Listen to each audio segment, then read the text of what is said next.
ثانیه بلې ورځ د پاکستان او افغانستان میچ وکتو ما خل ویې بایللو یاره ما هم دا کرل او ریبل کول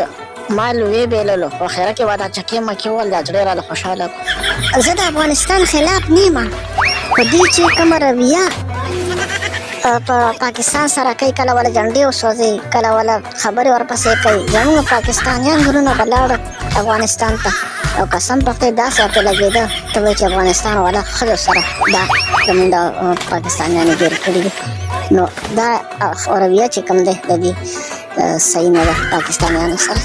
ستا خبره ملګرې بالکل صحیح ده دا د پښتو خبره څه چې کوې هغه به ریبې مزه خو ټول د روسیانو د انګریزانو د افغانستان کې موږ خو صرف مزدورۍ لټلې مینوالو که دا ویډیو هم خوښه شوې نو چینل ځان سره سبسکرایب کړئ ستاسو ډېره ډېره مهرباني یو جهان مننه السلام علیکم